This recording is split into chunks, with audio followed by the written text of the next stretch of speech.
They were known as the Silent Twins, two sisters who refused to speak to anyone but each other. For decades, their silence was a mystery, a peculiar childhood anomaly. But in 2024, everything we thought we knew about them shattered. Why? Because hidden inside a locked storage box, sealed for more than 30 years, investigators discovered their secret diaries.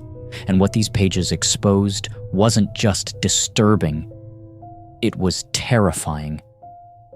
Inside these diaries were references to things they claimed followed them, whispered to them, commanded them.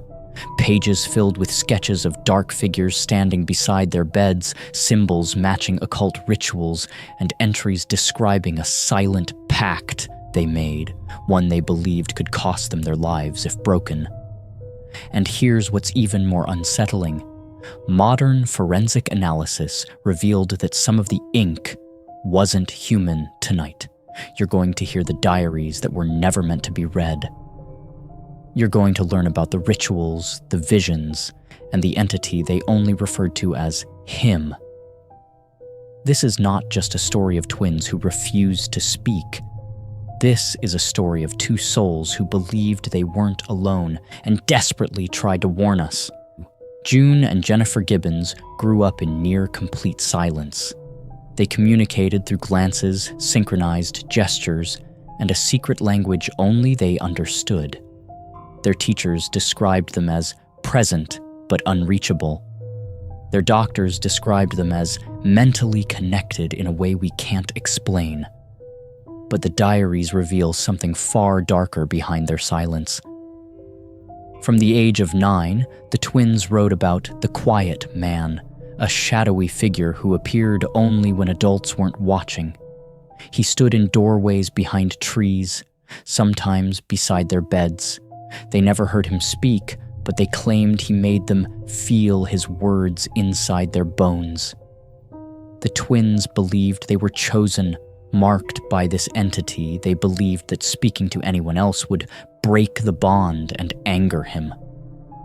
In one entry, Jennifer wrote, "If we use our voices for others, he will come. He doesn't want to be heard. He only wants to be obeyed." Their silence wasn't a choice. It was fear. Fear of something invisible and incredibly patient. Most people think children play harmless games. But the twins documented rituals, games that were anything but innocent. One diary describes a nightly activity they called the turning. They would sit back to back, close their eyes, and count backwards from 100. According to them, if they reached 0 without making a mistake, he would appear. Sometimes, they wrote, they could feel him touching their shoulders, sometimes whispering in a language they couldn't understand. Investigators also found handmade dolls hidden under their beds, each with symbols carved into their clay faces. These symbols matched ancient Cornish protection sigils, something the twins could not possibly have learned at their age. Yet they drew them perfectly. In a 1983 entry, June wrote, "We did not invent the game. He taught us. He said it keeps us safe and keeps everyone else blind." The more we read, the clearer it becomes. The twins didn't believe they were playing. They believed they were participating, obeying orders from a presence that demanded silence, secrecy, and devotion. One of the most chilling discoveries in the diaries is something the twins called the vow of one voice. According to the entries, the entity told them that only one twin would survive into adulthood. Only one would be allowed to live freely. The other would give her voice so the surviving twin could speak to the world. And terrifyingly, the twins agreed. Investigators found a page where both girls had signed their names in a mixture of ink and something else. Forensic experts admit the chemical makeup still has no explanation. Jennifer wrote, "I will go first. I will become quiet inside so she can become loud outside." Years later, in 1993, Jennifer died suddenly under mysterious circumstances. No trauma, no poisoning, no medical cause ever identified. Her final diary entry simply said, "Tomorrow, I give my silence to her." For decades, this pact was dismissed as delusion. But the newly uncovered diaries show the pact was far more organized, far more ritualistic than anyone imagined. The question is, did Jennifer believe she was sacrificing herself? Or did something else take her? The 2024 discovery wasn't just diaries. It included pages that had been ripped out, pages hidden behind the wooden walls of their childhood bedroom, pages that were never meant to be found. Forensic teams uncovered 17 sheets written in 2 different handwriting styles, neither of which matched the twins. These pages describe a third presence in the house, someone who wasn't either twin, yet knew their secrets, their routines, and their fears. The handwriting is shaky, chaotic, almost as if the writer was in a trance. One note reads, "They don't know what follows them. They only hear part of him. I hear all of him." Another says, "When she dies, he will choose the next one. Silence must continue." If these pages are authentic, it means someone or something was documenting the twins' lives from inside their own home. But here's the most disturbing detail. The twins never mentioned this writer, not once, which leaves only 2 explanations. Either they were unaware of the presence, or they were too afraid to acknowledge it. When the diaries were tested in 2024, analysts expected nothing unusual, but the results shocked everyone.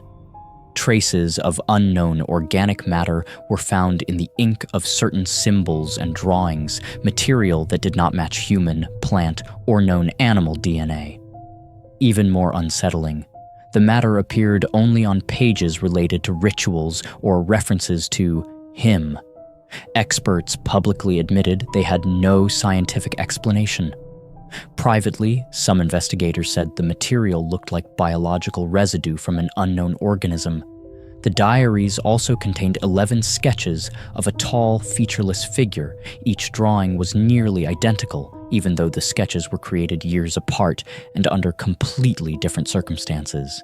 The forensic team concluded that the twins described the same figure consistently for over a decade. The ink used in specific sketches changed chemically in ways that natural aging cannot explain. Several pages appeared heated from the inside as if exposed to extreme energy. Whatever the twins documented, it left a physical, measurable mark on the world. And that means their stories weren't just imagination. Something interacted with them, something real. In the last interview June Gibbons ever gave, she said something that gained new meaning after the 2024 discovery. She whispered, "I wasn't born with a twin. I was born with a witness." She claimed that after Jennifer died, she could finally speak freely, not because of psychological change, but because the contract was fulfilled. June also said she still felt watched. She told interviewers she heard footsteps behind her at night, doors opening on their own, and whispers that weren't her own thoughts. When investigators showed June the newly found pages, her reaction was immediate. She turned pale and refused to touch them. She insisted someone else wrote them. Someone who never wanted to be seen. Before ending the interview, she said, "He doesn't follow me anymore. He's looking for someone new. Silence doesn't end. It just moves." Those words, dismissed for years as trauma-induced hallucination, now sound like a warning we should have taken seriously. After reviewing all diaries, sketches, and forensic reports, one disturbing truth becomes impossible to ignore.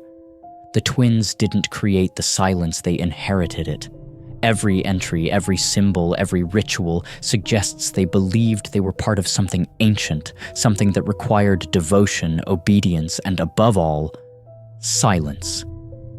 And if the hidden pages are real, if the unknown handwriting belongs to a third presence, then the twins may not have been the only ones bound by this entity.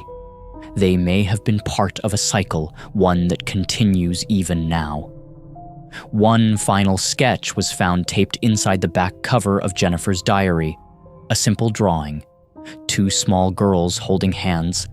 Behind them, a towering figure with no face, and underneath, written in trembling ink, "He is not done." If the silent twins were telling the truth, then whatever followed them didn't stop when they died. And if June was right, if silence moves, then the real question is, who does it move to next?